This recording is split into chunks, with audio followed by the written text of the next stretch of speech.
Friend welcome back to legal tax. और आज की इस वीडियो में हम लोग डिस्कस करेंगे रेंट एग्रीमेंट के बारे में कि रेंट एग्रीमेंट अगर आप बनाते हैं तो आपको क्या क्या ध्यान रखना चाहिए, आप रेंट एग्रीमेंट कैसे बना सकते हैं, ऑनलाइन भी रेंट एग्रीमेंट आप कैसे आपको मिल सकता है और स्टेप बाय स्टेप प्रोसेस क्या होता है, और अब रेंट एग्रीमेंट में पॉइंट टू पॉइंट आपको किस चीज़ का ध्यान रखना है, ये सारी चीज़ें आज के इस वीडियो में हम आपसे डिस्कस करेंगे। तो देखिए, सबसे इंपॉर्टेंट चीज़ होता है जो की फीचर्स होते हैं रेंट एग्रीमेंट के, क्योंकि जब भी आप रेंट एग्रीमेंट बनाते हैं तो कुछ उसमें इंपॉर्टेंट क्लॉज और पॉइंट होते हैं, वो आपको पता होना चाहिए। जैसे देखिए, फर्स्ट इंपॉर्टेंट पॉइंट्स होते हैं पार्टी इन्वॉल्वमेंट। कभी भी आप रेंट एग्रीमेंट बनाते हैं तो उसमें आपका लैंडलॉर्ड और टेनेंट बोथ पार्टी का डिटेल प्रॉपर होना चाहिए। जैसे नेम हो गया, उनका एड्रेस हो गया, ये सारी चीज़ें इंपॉर्टेंट होते हैं कभी भी आप रेंट एग्रीमेंट बनाते हैं तो। नेक्स्ट आ जाता है प्रॉपर्टी डिटेल्स। आप अगर रेंटेड पे जो भी प्रॉपर्टी ले रहे हैं उनका प्रॉपर एड्रेस होना चाहिए रेंट एग्रीमेंट पे, कि ये एड्रेस और किस पर्पस के लिए ले रहे हैं, कि कॉमर्शियल पर्पस के लिए ले रहा है, रेजिडेंशियल पर्पस के लिए ले रहा है, ऑफिस के लिए ले रहा है, शॉप ले रहा है, और ये इंपॉर्टेंट होता है। नेक्स्ट आता है रेंट अमाउंट कितनी होती है और पेमेंट टर्म क्या होता है। ये की इंपॉर्टेंट होता है कि आपका जो अमाउंट है वही आपको फिर पे करना पड़ेगा। और ड्यू डेट क्या होता है, टाइम का, सिक्योरिटी डिपॉजिट क्या होता है आपका, कितना आप सिक्योरिटी डिपॉजिट कर रहे हो, 1 मंथ का कर रहे हैं, 3 मंथ्स का कर रहे हैं, ये सारी चीज़ें मेंशन होना चाहिए। ड्यूरेशन ऑफ टेनेंसी कितनी है, 1 ईयर का है, 11 मंथ का है, ये सारी चीज़ें होना चाहिए। नेक्स्ट आ जाता है maintenance and repair. Maintenance and repairs का भी आपके जो रेंट एग्रीमेंट में उसमें क्लॉज में होना चाहिए। नेक्स्ट आता है रूल्स एंड रेस्ट्रिक्शंस क्या है, टर्मिनेशन क्लॉज क्या है कि कौन कब किसको टर्मिनेट कर सकता है उसके रिगार्डिंग, लीगल क्लॉसेस क्या क्या है, penalties for rent agreement, rent payment, और ये सारी चीज़ें, सिग्नेचर भी होने चाहिए बोथ पार्टी के।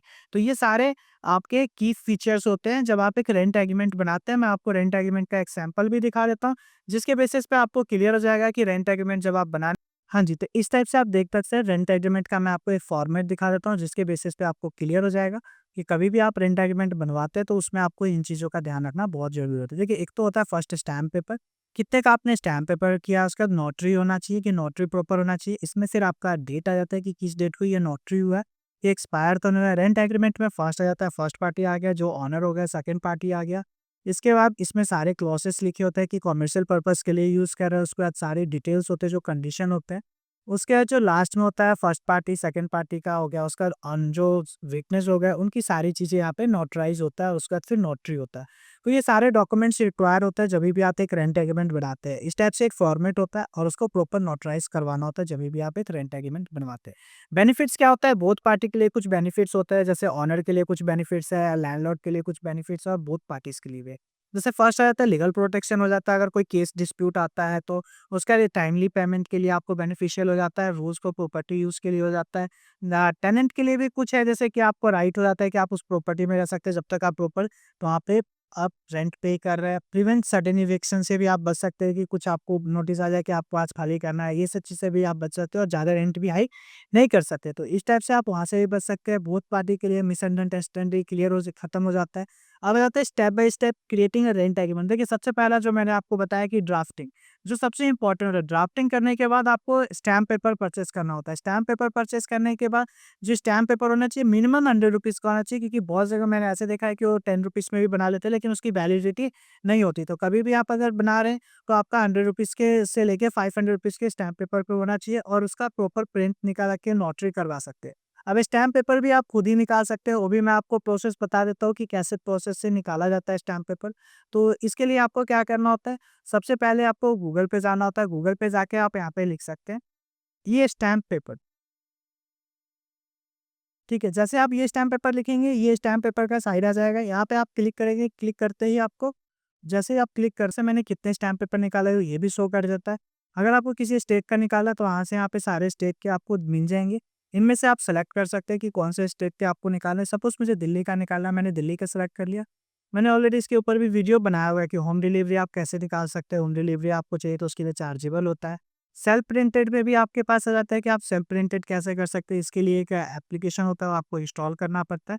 अब इसके बाद आपको इसमें से एफिडेविट के लिए निकालना है, इंडेमनिटी बॉन्ड डिक्लेरेशन अदर्स के लिए निकालना है। तो अदर्स के लिए निकालना है तो आपको यहाँ पे सिलेक्ट आ जाएगा कि आपको किस चीज़ के लिए निकालना है। जैसे लीज के लिए निकालना है, रेंट एग्रीमेंट के लिए निकालना है, पावर ऑफ अटॉर्नी के लिए निकालना है। ये सारे यहाँ पे आपको मिल जाएंगे, तो आप यहाँ से सिलेक्ट कर सकते हो। देखिए, जैसे आपको मैं बता दूँ, रेंट एग्रीमेंट के लिए आप देखेंगे तो आपको यहाँ पे मिल जाएगा, ठीक है। तो ये चीज़ें हो जाती है, इससे आप सेलेक्ट कर सकते हो जो भी आपको चाहिए। सपोज़ जैसे हमें जीपीए के लिए चाहिए होता था, हम यहाँ पे जीपीए के लिए निकाल लेते हैं। रेंटेड के लिए भी होता है, लीज़ अप टू भी लिखा होगा यहाँ पे। तो आप यहाँ से सेलेक्ट कर सकते हैं। ठीक है, सेलेक्ट करने के बाद आपका यहाँ पे आप सेलेक्ट कर दीजिए और प्रोसेस कर दीजिए। जो भी आपका है वो प्रोसेस कर दीजिए। यहाँ पे डिटेल फिल करके आप यहाँ से सेव करके और प्रिंट निकाल सकते हैं। प्रिंट निकालने के बाद आपको नोटराइज करवाना था। देखिए, नोटराइज करवाने के लिए या तो आपको नियरेस्ट विजिट करना पड़ेगा, जिसके बेसिस पे या तो बोथ पार्टी का आप प्रेजेंट होते हैं तो आप जूम के थ्रू भी करवा सकते हैं प्रॉपर डॉक्यूमेंट शो करके। ये चीज़ें हम ऑनलाइन भी प्रोवाइड करते हैं। ठीक है, तो इस टाइप से आप अपना रेंट एग्रीमेंट भी बनवा सकते हैं। अब इस ये सारी चीज़ें प्रोसेस हो जाता है। अब लीगल रिक्वायरमेंट क्या-क्या होता है जब आप एक रेंट एग्रीमेंट बनवाते हैं? सिक्योरिटी डिपॉजिट मैंने आपको बता दिया, रेंट इंक्रीज़ होने से आपका डॉक्यूमेंटेशन देख सकते हैं। ये होता है स्टेप, ड्राफ्टिंग कर लिया आपने, रिव्यू के लिए आपने देख लिया कि प्रॉपर है। अगर कुछ नेगोशिएशन है तो आपस में बैठ के उसके ऊपर नेगोशिएशन कर सकते हैं। नेगोशिएशन होने के बाद फाइनलाइज़ हो जाता है रेंट एग्रीमेंट। अब उसके बाद अब इसमें आपको कुछ चीज़ें ध्यान रखना होता है, कॉमन मिस्टेक जो होती है रेंट एग्रीमेंट बनाने में। देखिए, note mentioning the rent and payment term clearly. अगर आपने कोई पेमेंट या टर्म्स एंड क्लियर नहीं रखा तो आपको बाद में दिक्कत आएगा। Not mention the lease duration and renewal term, no notice period clause, no drafting repair responsibility, no mention rate increase term, no clause of maintenance charges. ये सारी चीज़ें आपको ध्यान रखना था जब भी आप एक रेंट एग्रीमेंट बनाते हैं। ठीक है, तो ये सारी चीज़ें होते हैं, कुछ टेनेंट को राइट मिले हुए मैंने आपको बता दिया है। और फाइनलाइज़ करने के बाद आप जब कर लेते हैं उसका सिग्नेचर करवा लीजिए बोथ पार्टी का।